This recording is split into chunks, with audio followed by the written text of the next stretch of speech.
பகுதி 1. தனிமையின் இரவில் ஒரு சம்பவம். இரவு நேரத்தில் தனிமையில் இருக்கும் போது மட்டும் ஹெட்ஃபோன் போட்டு கேளுங்கள். ஹலோ நண்பர்களே, எனது சேனலுக்கு உங்களை அன்புடன் வரவேற்கிறேன். இது போன்ற சுவாரஸ்யமான கதைகளை கேட்க நீங்கள் இப்போதான் முதல் முறையாக வருகிறீர்கள் என்றால் சேனலை சப்ஸ்கிரைப் பண்ணி பெல் ஐகானை அழுத்திக் கொள்ளுங்கள். இன்று நாம் பார்க்க போகும் கதை வித்யா என்ற இளம்பெண்ணை பற்றியது. அன்று ஒரு நாள் மாலை நேரம்.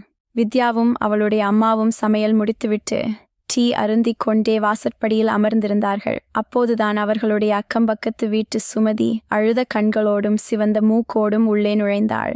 அவளை பார்த்ததும் தாய்க்கும் மகளுக்கும் பெரும் அதிர்ச்சி. என்னம்மா, என்ன ஆச்சு என்று பதறிப்போய் கேட்டார்கள்.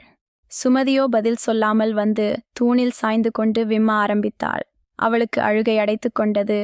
கோவென்று அழுதாள். என்னடி சொல்லு, ஏன் அழுகிறாய் என்று வித்யாவின் அம்மா பதட்டத்துடன் கேட்டாள். வித்யா சுமதியின் அருகில் வந்து அமர்ந்து, என்னக்கா, ஏன் அழுகிறீர்கள் என்று அன்பாக விசாரித்தாள்.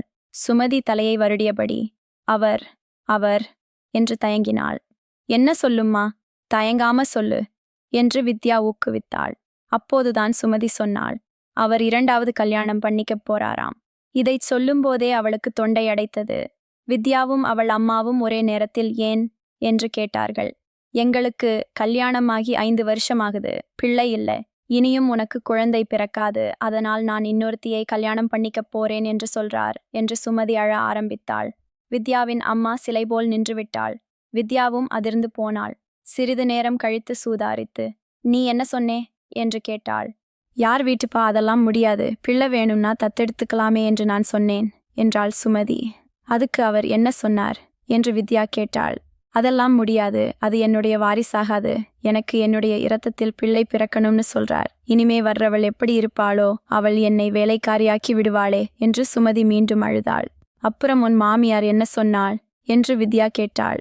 அந்த பயம் உனக்கு இருந்தா உன் தங்கச்சியையே எனக்கு கட்டிவை, நான் உன்னை கண் கலங்காம பார்த்துக்கிறேன் என்று சொல்றாராம் என்றாள் சுமதி. வித்யாவுக்கு ஒன்றும் புரியவில்லை. நான் ஒத்துக்கலையே, 2ஆம் தாரமாய் வாழ்க்கைப்பட அவளுக்கு என்ன தலையெழுத்தா என்று சொன்னேன் என்றாள் சுமதி. சரி சொல்லியிருக்கீங்க என்று வித்யா சொன்னதும், அதுக்குத்தான் எனக்கு இப்படி அடியுதை என்று சுமதி மீண்டும் அழுதாள். வித்யாவின் அம்மாவுக்கு திடுக்கென்றது. வித்யாவுக்கும் ஏதோ புரிந்தது. ஆனால் அது முற்றிலும் வேறொரு விஷயமாக இருந்தது. இந்த கதையின் அடுத்த பகுதியில் சுமதியின் கணவர் வெங்கடேஷுக்கும் வித்யாவுக்கும் என்ன தொடர்பு, அவர் ஏன் வித்யாவை மறைமுகமாக நாடுகிறார், இந்த கேள்விகளுக்கான பதில்களை அடுத்த பகுதியில் காண்போம். உங்களுக்கு இந்த கதை பிடித்திருந்தால் லைக் மற்றும் ஷேர் செய்ய மறக்காதீர்கள். பகுதி 2. மாமியார் வீட்டு மாமன். முந்தைய பகுதியில் சுமதி தன் கணவர் 2வது திருமணம் செய்ய போவதாகவும் அதற்கு காரணம் குழந்தை இல்லாததே என்றும் கூறி அழுத கதையை பார்த்தோம். இப்போது அடுத்த பகுதிக்கு செல்வோம். வித்யாவுக்கு பல விஷயங்கள் புரிந்தன. எல்லா அக்கா கணவன்மார்களைப் போலவே சுமதியின் கணவர் வெங்கடேஷுக்கும் வித்யா மீது ஒரு கண் இருந்தது. அவர் மாமியார் வீட்டிற்கு வரும்போதெல்லாம் வித்யாவை கிண்டல் செய்வது, தட்டி கொடுப்பது, பேசுவது, தொடுவது, கிள்ளுவது என்று பலவிதமான செய்கைகளை செய்து வந்தார். இது வழக்கமான ஒன்றாகி போனது. வித்யாவுக்கு இது பிடிக்கவில்லை என்றாலும் அக்காவின் கணவன் என்று பொறுத்து கொண்டாள். உன்னை கல்யாணம் செய்ய போறேண்டி என்று அவர் சீண்டும் போதும் அக்காவுக்காக பொறுத்து கொண்டாள். ஆனால் இப்போது அவளுக்கு வேறு இடத்தில் திருமணம் பேசப்படுவதாக தெரிந்ததும் அவன் கை நழுவி போவாளே என்ற பதட்டத்தில் குழந்தை இல்லாததை சாக்காக வைத்து அக்காவை திட்டி அனுப்பியிருப்பதாக வித்யாவுக்கு புரிந்தது. வித்யா யோசித்தாள், வாழ்வில் குழந்தை அவசியம்தானா?